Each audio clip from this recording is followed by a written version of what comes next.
What's going on YouTube? Bluff City Nerd here, and I'm back with another video. And today I'm talking about the crown jewel results and my full opinion on the show. So let's get right into it. For the kickoff, we have Alberto Carrillo, and it wins the 20-man battle royal, becomes the #1 contender for the United States Championship. I kind of figured they would give him this one because, young upcoming superstar, and I think this would have been great for him to have a shot at the United States Championship and for him to potentially beat AJ Styles. So that's my thoughts on that.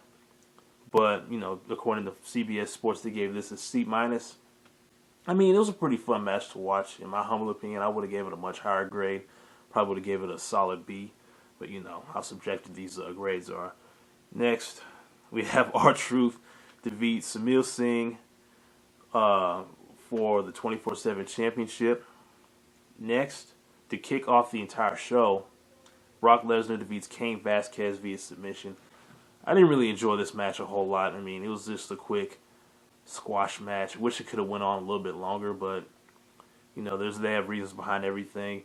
And I wasn't really expecting Cain Velasquez to win this match, but it just could have been maybe a good 10 minutes instead of 2. But you know how WWE is sometimes. They just got to have the squash matches. And CBS Sports graded this a C. Yeah, I can actually agree with that. Next, we have the OC defeating the Viking Raiders via pinfall to become the best tag team in the world. I think this would be good for them as a heel tag team. Get that best in the World Cup. Even though the World Cup honestly doesn't really mean a whole lot, but it's good for their push. They gave this entire match a B. I thought the tag team turmoil overall was pretty good. I did enjoy watching that match. Next, we have Dolph Ziggler and Robert Roode. Excuse me. Okay. This is just... Okay. Mansoor defeats Cesaro via pinfall. Now, that was a good match. I really enjoyed watching that. That was like a very good, decent paced match. And then Mansoor, who was a young up-and-coming superstar from Saudi Arabia, that was good to have him win in his hometown. Like, the crowd loves him. They were behind him the entire time. You could really feel the energy, with his people. And CBS gave this a B+. I'm like, yeah, this is. I would give it, a B+ sounds about right. I think it was overall just a fun match to watch. I didn't get bored or anything like that watching it. Next, we have the Tyson Fury versus Braun Strowman defeats Braun Strowman via countout. According to CBS Sports, the match began with a mix of between wrestling and boxing. Strowman took down Fury with a right hand outside the ring, but Fury caught a charging Strowman with a double boot. Fury avoided running power slam and hit a drop toe hold on Strowman, followed by a big boot. Now, this match wasn't too bad. A bit slow, but I guess they were really trying to put Tyson Fury over. I guess Braun Strowman didn't mind putting him over, and it wasn't the worst match either, but it wasn't the best. A C. They gave us a grade C on CBS Sports. I'm like, okay, that sounds about right.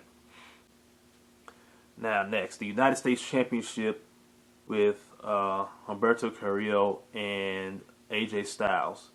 AJ Styles retains the championship, which I kind of figured. I don't think they would have had Alberto win a championship this quickly with him on the main roster, but I think give it time, he will be a mid-card champion pretty soon, because I really like his energy, his charisma is so far. I think he's doing pretty good, even though he's lost more matches than he's won so far. I just think he really has a lot of potential, and I mentioned this in other videos. I think he's just a real young up-and-coming superstar, and he has nowhere to go but up at this point. Next match, the first women's match in Saudi Arabia with Natalya and Lacey Evans, and Natalya beats Lacey Evans via via submission. The first women's match in Saudi Arabia saw the competitors not only wear full-length bodysuits but loose T-shirts to cover any features. It was clear that those were last-minute additions to the attire, and certainly distracted at some heat start. That's literally what it says. Natalya got a big pop upon her entrance and had to hold back tears as the match began in a truly touching moment. yeah, I can tell that they, really enjoy being able to do that in Saudi Arabia. It's a step forward, what they're trying to do. But the match itself overall, not a bad match. But, for me, over here in the States, we've seen Natalia and Lacey Evans go at it over and over and over again. So not really a match I was looking forward to wrestling-wise, but in terms of, like, moving forward and, them trying to get the women to, wrestle out there with the guys, I think, it was good for them. CBS Sports gave this a C. Yeah, I mean, considering we've seen, over here in the States, we've seen this match over and over and over again. I don't know how they can make that any more exciting, but it's good for them that they got to do that, and I'm happy for them. Next, we have Team Hogan versus Team Flair. Now, this match was pretty cool to watch overall. It was good to see Hogan and Ric Flair kind of go at it, have their 30-plus year rivalry kind of end right here. And according to CBS Sports, there were a lot of quick tags in the early going, with everyone getting a couple featured minutes in the ring. Reigns got the hot tag and ran through Team Flair both inside the ring and outside ringside. Orton escaped a pinning attempt following a Superman punch as the heels began hitting their finishers. As they prepared to gang up on Reigns, Rusev entered the ring and cleared the house, standing off a one-on-one with Bobby Lashley. Reigns took out everyone with a splash over the top rope and Orton into the ring to finish the job. Yeah, there's a lot of like fast-paced action in this match, and it was good to see Rusev and Bobby Lashley finally get to go at it. That was fun to watch as well because they got the love triangle thing with Lana and all that stuff, and it was kind of crazy having Lana come out with Bobby Lashley for a brief moment before she went backstage. But yeah, it was overall a fun match, and to see Team Hogan win that one really shut Ric Flair up. Now overall, this got a grade B on CBS Sports, or excuse me, a B+. And I agree with that. That it was a really good match to watch. Okay, final match, the Universal Championship with The Fiend Bray Wyatt and Seth Rollins, with Bray Wyatt pinning Seth to win the match. Now, I will give him this. This match was a lot better to watch than the previous match they had at Hell in a Cell, which was absolute garbage.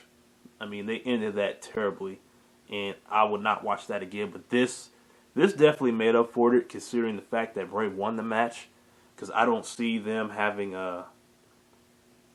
him losing to Seth over and over and over like that. You kind of destroying the whole point of even giving them a title opportunity at this point. So I kind of figured they had to have him win this match, to kind of give him that push he really needed. Now CBS Sports gave this a B+. Oh yeah, I probably would have gave this a low A myself. I enjoyed watching this match a lot more than the last ones they had.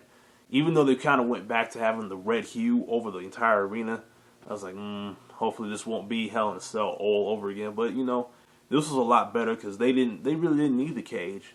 This was a lot better, and they could just go anywhere, and the match had to have a winner no matter what. Like, the ref couldn't stop it or anything like that, and I think that's one thing that contributed to making it a better match. Now, overall, I give this year's Crown Jewel, probably a 7.5 out of 10. Compared to the other two that we recently had that were absolutely awful, this one wasn't all that bad. It was actually pretty good. They did a good job putting this one together, and I actually enjoyed watching it most of the time. And well, that's my overall opinion on WWE Crown Jewel. What did you think? Make sure you leave a comment. Tell me what you think. Do you agree with what I'm saying about certain matches, or do you disagree with me? I really want to know. Please leave a comment below. Don't forget to like, share, and subscribe. I really appreciate it. I really appreciate all the support from you guys. It's really helped me out a whole lot. I really, really appreciate it. I'm Bluff City Nerd, and I'll holler at you guys later. Peace.